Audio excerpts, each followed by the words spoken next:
Apa yang saya lihat dalam mimpi? Bapak Ibu, yang saya lihat diri saya sendiri di dalam kubur. Sangat gelap, ngeri. Tapi tiba-tiba sambil saya di situ merasa ketakutan dan kesepian, muncul sebuah cahaya di dalam kubur sendiri itu. Dan saya berteriak, siapa kamu yang membawa cahaya itu? Dia langsung sendiri cahaya berkata,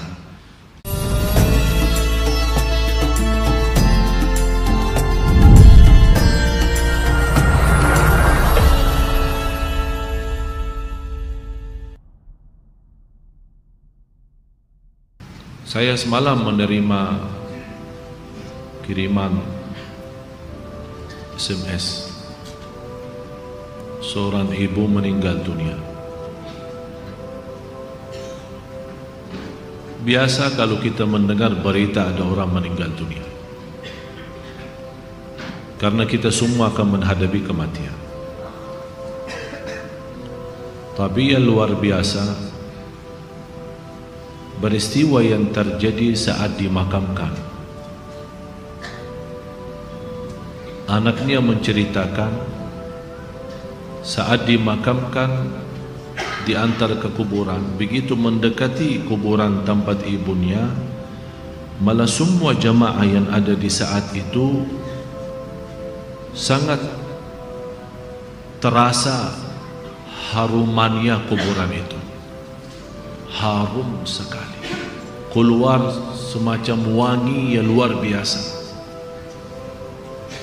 sampai orang pada pandangannya kepada yang lain. Barangkali di antara jamaah yang membawa wangi-wangian yang bagus, tapi ternyata tidak, mengalir dari bawah keluar, sampai ada yang malah melihat asap-asapnya. Asap ini bukan asapnya kebakaran, tapi asapnya itu karena wangian dari masuk dari kuburan itu.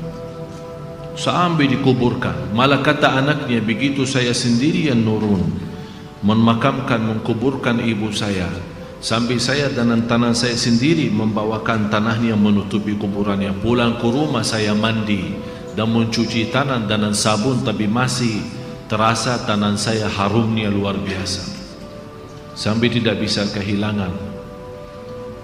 3 malam masih tersimpan harumnya itu. Saya bertanya lewat SMS, apa kelebihan ibu kamu? Dia bilang, ibu saya biasa, malah orang awam, bukan wanita yang apa gitu, awam-awam biasa. Tapi setahu saya, ibu tidak pernah tidur sebelum membaca surat Al-Mulk, Tabarakalladzi biyadihil mulk. Saya langsung menjawab, itulah yang Allah hantarkan kepada ibu kamu.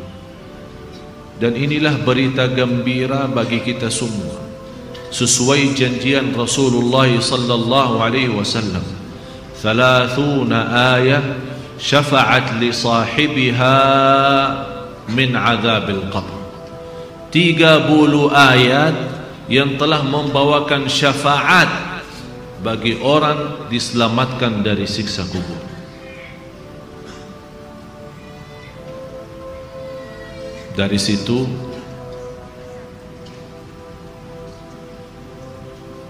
seperti kebiasaan, ambil wudu, saya witir duluan, kemudian tidur. Apa yang saya lihat dalam mimpi?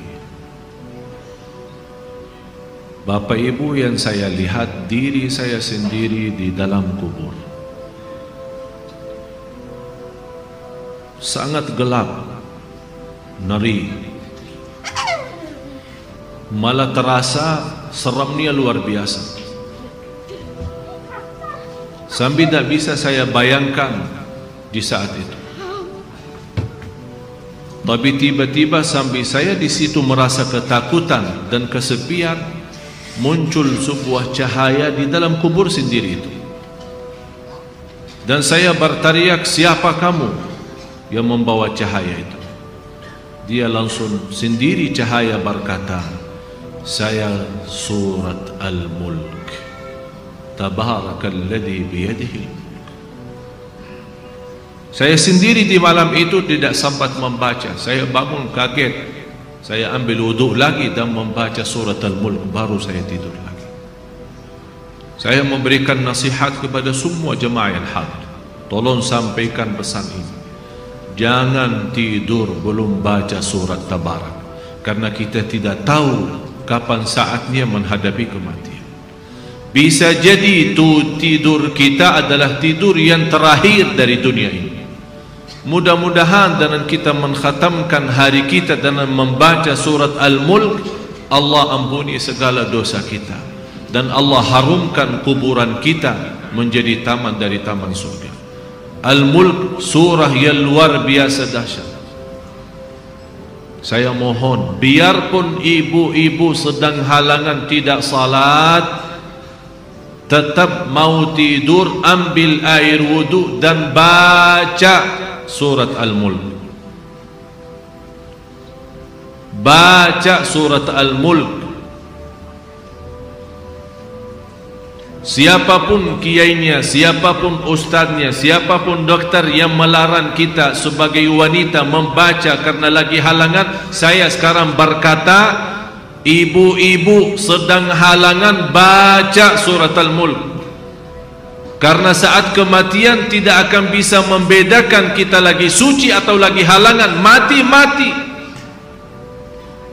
Dan Allah Maha tahu niat kita. Dan lebih baik saat kita membaca sedang halangan, jangan megang Al-Quran langsung, menyentuh Al-Quran langsung, sebagaimana saya jelaskan, bagi sarung tangan atau bagi HP kita.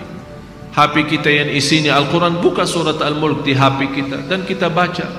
Karena di situ anda bukan megang Quran tapi megang HP.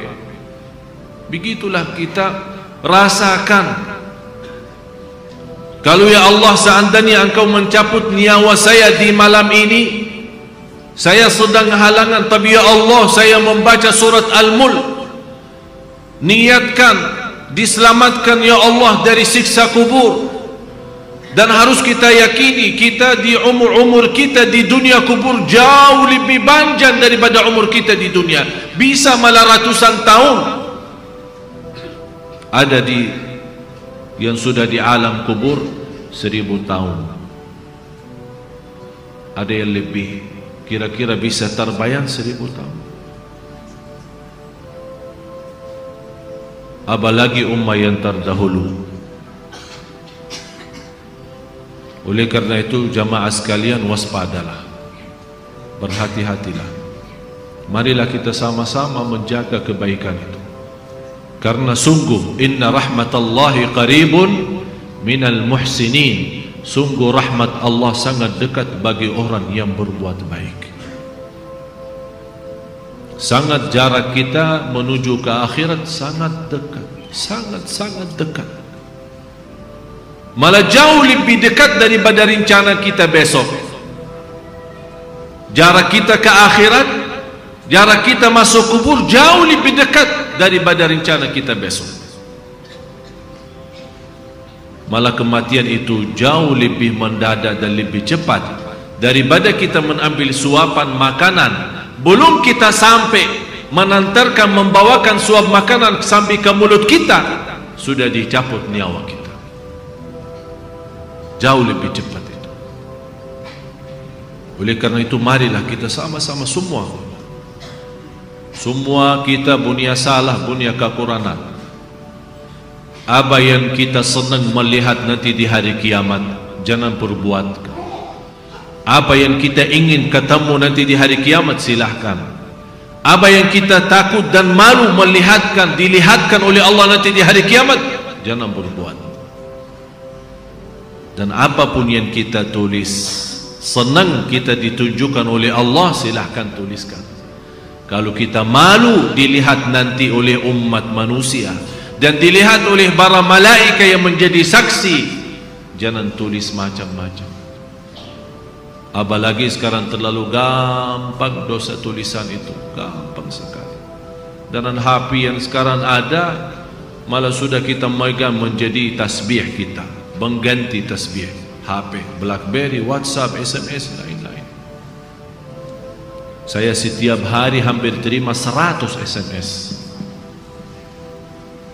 ada yang bertanya, ada yang macam-macam. Dan hanya saya yang pada si Allah doakan, jangan menjadi titik tulisannya SMS ini menjadi beban nanti di hari kiamat. Ya Allah, ampunilah mereka semua. Itu yang saya doakan. Walaupun saya tidak balas berdoa, tapi Allah yang Maha tahu apa yang saya doakan untuk orang yang kirim SMS atau WhatsApp atau apa saja. Oleh karena itu jamaah sekalian, hati-hati. Bukan masalah sama saya, tapi masalah kita sama Allah. Selalu saya menyampaikan dan mengingatkan kembali, jangan lagi berkata saya tidak enak sama ustaz, saya tidak enak sama keluarga, saya tidak enak sama jamaah. Rubahkan kata itu, berkatalah saya tidak enak sama Allah, saya tidak enak sama Rasulullah sallallahu alaihi wasallam.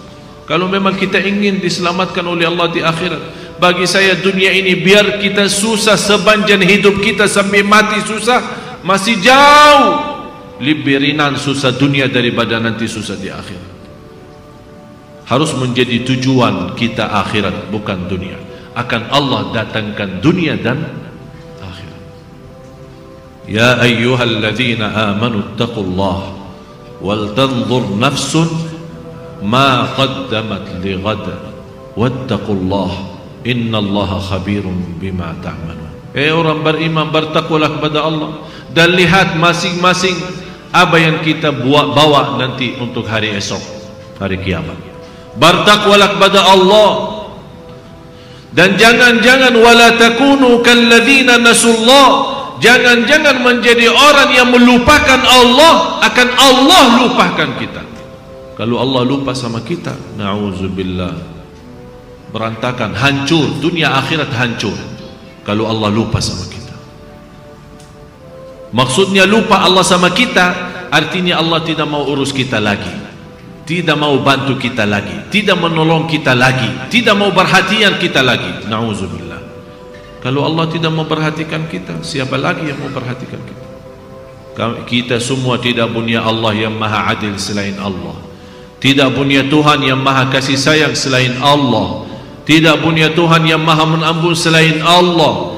Biarpun dosa kita sepenuh bumi, tapi kita datang kepada Allah dengan ikhlas dan yakin diampuni dosa kita, dan kita berbuat kebaikan semampu kita, akan Allah ampuni dosa kita semua, biarpun dosa itu sepenuh bumi. Begitulah indahnya kasih sayangnya Allah. Mudah-mudahan semua yang hadir Allah bukakan hatinya, diberikan petunjuk kepada jalan yang benar, disucikan lahir batin, dikuatkan lahir batin agar senantiasa setiap hari meningkat iman, menaikkan takwa, menjadi orang yang berilmu dan beramal salih, agar senantiasa setiap saat, setiap waktu kita mendapatkan karunia rahmat Allah, karena sungguh rahmat Allah sangat dekat bagi orang-orang yang berbuat baik. Al-Fatihah.